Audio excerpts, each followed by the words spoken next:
This loaded potato casserole was so good. My husband and I loved it. I started off with 1.5 pounds of baby Dutch yellow potatoes. You'll want to wash those potatoes. I wash them until my water runs clear. And the entire time you're just checking the potatoes to make sure you don't see any bad spots in them. And I did find one, so I'm just going to cut that out just like that. Let's go ahead and preheat that oven for 350 degrees. This is the temp that I like to cook on. My husband likes to use the convect. I use that sometimes, but most of the time you'll see me using 350 degrees in my recipes.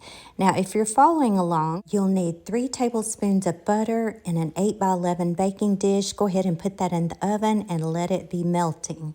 While that's melting, we are going to cut our potatoes in half. Some of the larger ones I did cut maybe two to 3 times.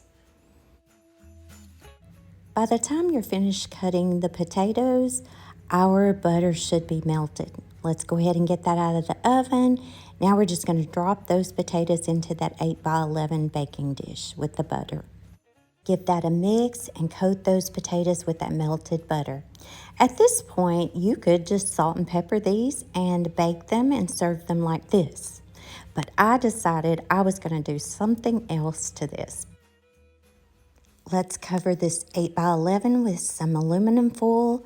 We are going to put this in the oven for 45 minutes. And if you have a timer on your oven, go ahead and set it for 45 minutes. It makes it so much easier. After 45 minutes, take the aluminum foil off, and we are going to check these potatoes and see if they are done.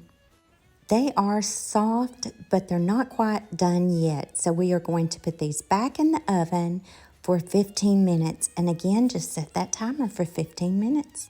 And this time, take the aluminum foil off.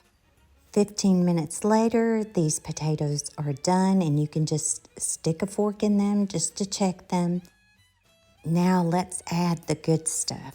The first thing I'm going to add is about 1/2 cup of ranch dressing. Yes, ranch dressing. We eat baked potatoes at my house, and the only thing we put on them is ranch dressing. I've been putting ranch dressing on my baked potatoes since I was in my 30s. And that is all I have on my baked potato. It's so good. Y'all should try it. But back to the recipe.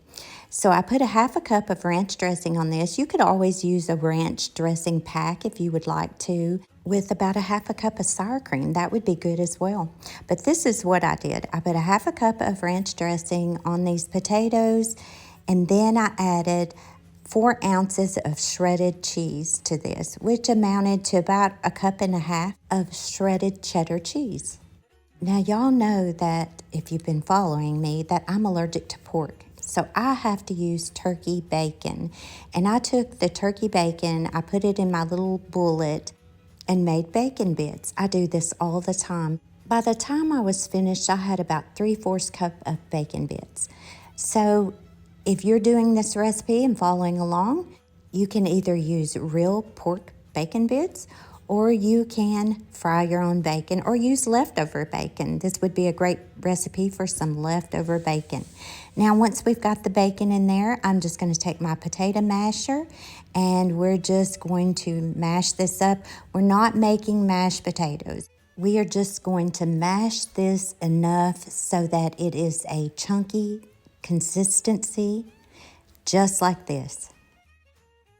I did give this a taste test and decided I needed some salt and pepper, so we're going to add some salt and pepper to this. And voila, this is ready to be served. Y'all, this was so good. It was so good, in fact. The next gathering I go to, I'm going to make this. And I might even top it with some sour cream and chives.